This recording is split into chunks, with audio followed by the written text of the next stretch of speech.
En el Senado de la República inició el análisis del cuarto informe de gobierno con la comparecencia ante el Pleno del secretario de Hacienda y Crédito Público, quien expuso ahí la política económica de la actual administración. Veamos cómo se desarrolló este encuentro. Bueno, para iniciar la comparecencia, el secretario de Hacienda y Crédito Público, con motivo de esta glosa al informe de gobierno, el presidente de la mesa directiva del Senado de la República dio la bienvenida al funcionario y le tomó protesta de ley de decir verdad en la información expuesta ante la Asamblea, así como de las preguntas y réplicas formuladas por senadoras y senadores. Bueno, posteriormente, el secretario de Hacienda destacó que el entorno exterior presenta diversos riesgos para la economía mexicana, entre ellos el ciclo de alza de tasas de la Reserva Federal de los Estados Unidos, la evolución del mercado petrolero, así como el entorno geopolítico, como la salida del Reino Unido de la Unión Europea. Lo anterior, dijo, hace necesario realizar ajustes fiscales. Se ha propuesto una reducción del gasto programable sin inversión de alto impacto por 1.2% del PIB respecto al presupuesto aprobado en 2016. Esto equivale a 239.7 mil millones de pesos. El gobierno federal ajusta su gasto corriente mediante una contención de la nómina y una reducción sustancial de más del 20% en los gastos de operación de las dependencias. Destaco aquí que se privilegian programas que el Coneval considera prioritarios para reducir las carencias sociales e incrementar el acceso efectivo a los derechos. Bueno, recordó que México ha bajado su dependencia petrolera gracias al aumento de los ingresos tributarios. Dijo además que la política económica para 2017 se basa en la estabilidad, realismo, equidad y responsabilidad. Afirmó que no se proponen nuevos impuestos ni incrementos de las tasas existentes. Reiteró la necesidad de reducir la deuda pública. Ahora, el objetivo debe de ser lograr una trayectoria decreciente de la deuda pública como porcentaje del PIB. Es lo que requieren los mercados para mantener la confianza. Es lo que demandan las empresas y los consumidores para sobrellevar la volatilidad. Es lo que exigen muchas voces. Sobre todo, es lo que necesita nuestro país para preservar su estabilidad y su crecimiento. Bueno, por su parte, ya en el apartado de posicionamientos, el senador Manuel Bartlett Díaz, del PT, dijo que durante los posicionamientos de los grupos parlamentarios el país se ha conducido por una política neoliberal vinculada a los intereses externos. Indicó que la administración federal no atiende las necesidades de la población en general del país. Agregó que el crecimiento de la economía ha sido bajo. El crecimiento per cápita es de menos de 1%. Es un fracaso absoluto. Sí. Todo lo que se diga es falso. Un crecimiento de 1% es lo que provoca un cero crecimiento, una distribución de la riqueza absolutamente contraria a los intereses de la nación, favorable a la oligarquía. El salario mínimo en México es el más bajo de toda Latinoamérica. Bueno, por su parte, el senador del Partido Verde, Luis Armando Melgar Bravo, destacó que es necesario actuar más de manera preventiva. Recordó que el precio del petróleo, la desaceleración de la economía en China, entre otros aspectos negativos, impactan la economía mexicana. Enfatizó en que el reto es enorme y los recursos son y seguirán siendo escasos. Dijo además que el gobierno nunca está buscando seguir con el crecimiento sin comprometer la estabilidad del país.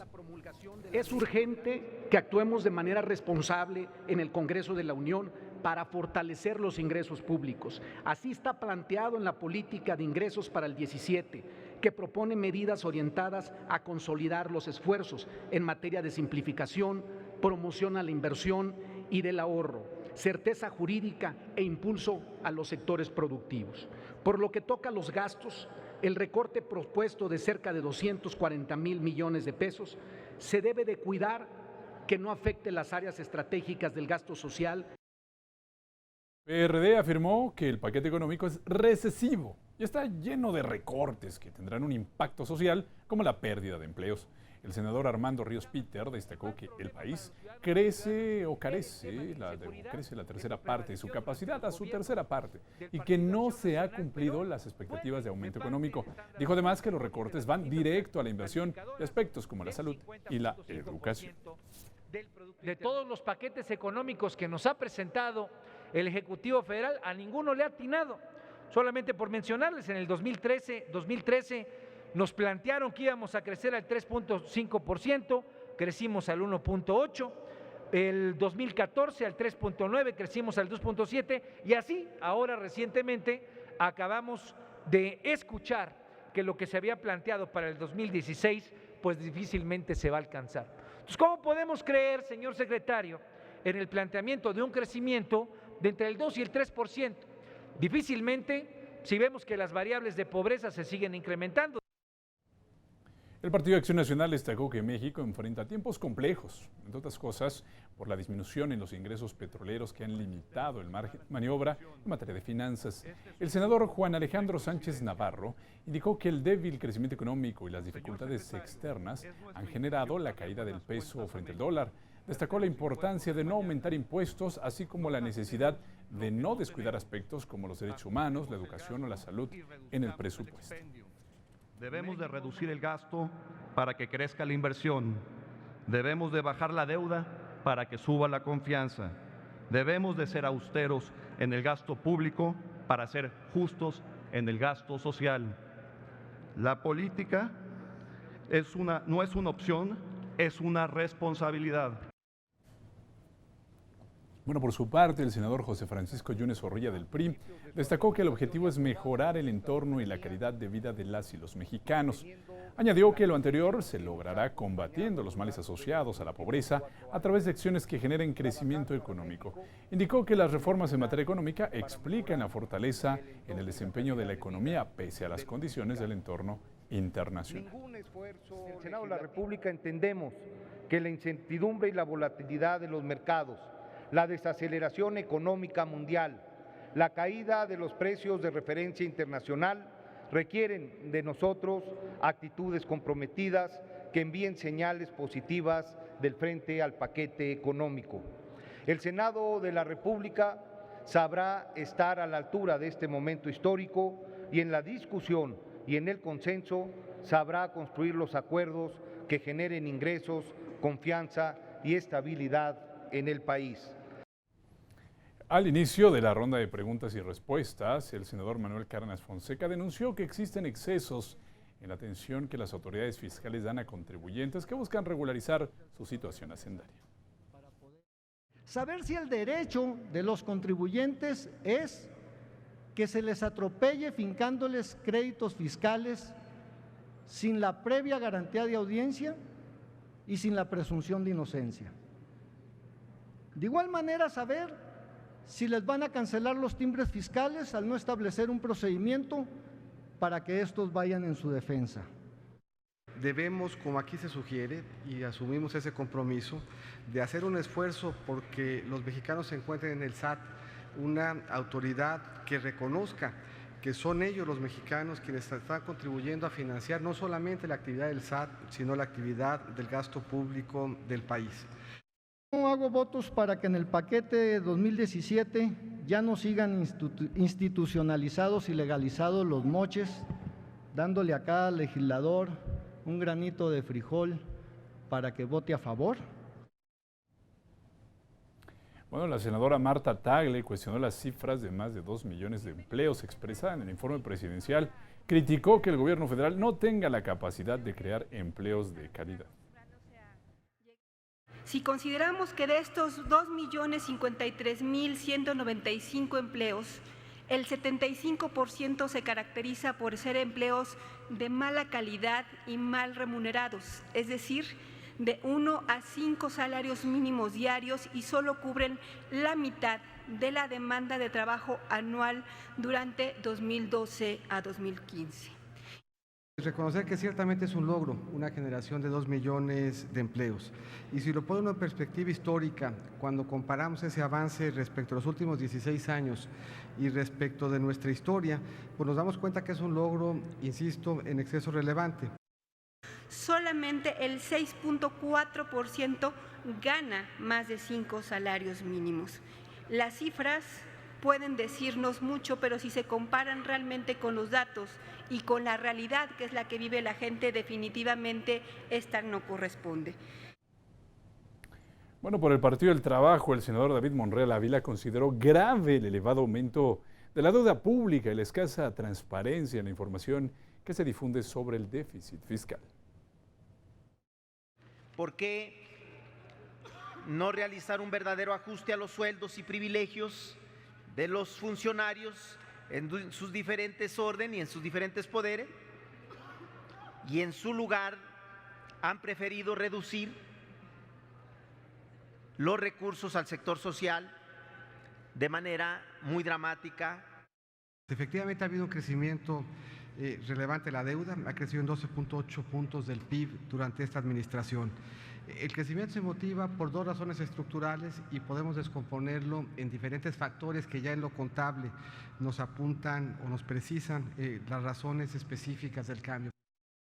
¿Tendrá impacto el incremento del dólar si ahora se considera que muchos de los insumos a utilizar en el campo, insecticidas, fungicidas, fertilizantes, tecnología, si a eso le agregamos el tema de incremento del diésel, de servicios y los costos de la propia maquinaria?